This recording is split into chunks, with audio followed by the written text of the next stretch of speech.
Police in Portland, Oregon are blaming new state laws after they did not intervene when a group of vandals caused $500,000 in damage last week. Social media posts indicate it began after a vigil for an activist killed in 2019. A reporter for our Portland affiliate, Coin 6, saw officers waiting in their patrol cars while people smashed windows and left graffiti on dozens of buildings downtown. Portland police leaders say their hands are tied due to an April law limiting officers from using things like pepper spray and rubber bullets during protests. In response to the accusation, the state representative who sponsored the bill told our affiliate it was crafted with the help of state police organizations. And if the city of Portland has an urgent problem, they haven't said anything about it. For more, let's bring in Jonathan Levinson. He is a reporter and producer at Oregon Public Broadcasting. Jonathan, welcome. Thanks very much for being with us. So first of all, what is House Bill 2928 and what led to its passage?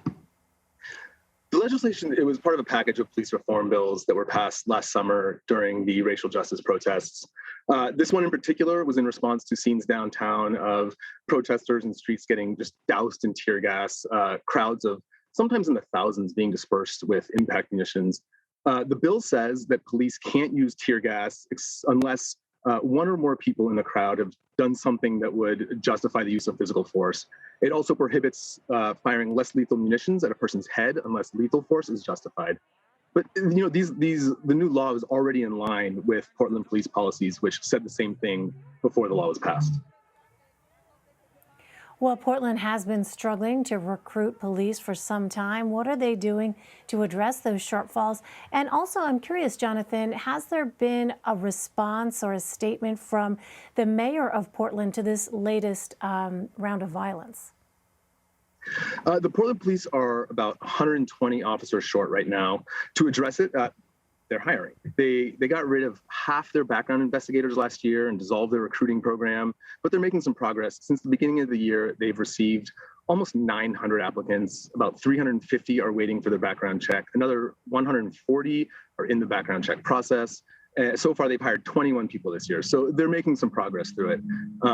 You know, the mayor always comes out after incidents like this and condemns violence. They are also, the city attorney and the Oregon Department of Justice are supposed to be interpreting that law and figuring out what sort of restrictions apply and how the police bureau can work around them.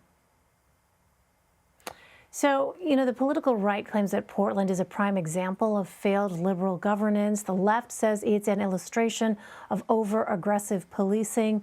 Is there any truth to those arguments?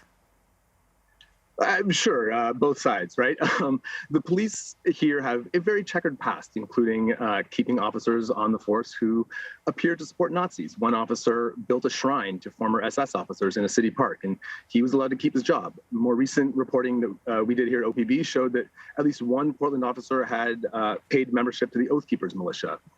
There are also an extraordinary amount of people here living outside. Homicides and shootings have skyrocketed.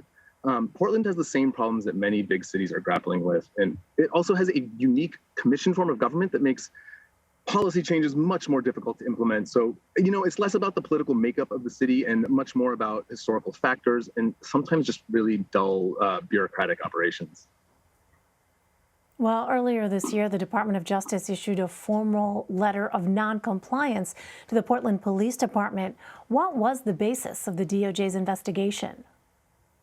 This goes back to a 2014 federal civil rights lawsuit against the city for how the police handled people with mental health needs. The city and DOJ entered into a settlement agreement over that, and then over the course of the past 6 years or so, the city has implemented reforms and changes to improve their outcomes with that population, that community. A lot of that had to do with accountability and use of force. And last year's protests served as kind of the stress test, and it revealed that the police bureau's systems and policies had some significant gaps. So the city fell out of compliance, and they're now working with the DOJ to fix that. Well, between 2019 and 2020, the nation's homicide rate went up 30%. In Portland, the increase was over 80%. How is the crime there impacting the city day to day? Yeah, there have been over 1,000 shootings in the city so far this year, 73 homicides. it's a staggering increase. Those are lives lost. Those are thousands of people traumatized by experiencing gun violence. But the rate of increase you mentioned, it mirrors similar spikes in Seattle, Minneapolis, Milwaukee, and other comparable cities. This is really, it's a nationwide problem. And the solution is, I think, bigger than any one or two local policies or programs can address. All right, we're going to continue to monitor what happens there. Jonathan Levinson. Jonathan, good to have you. Thank you very much. Thanks for having me.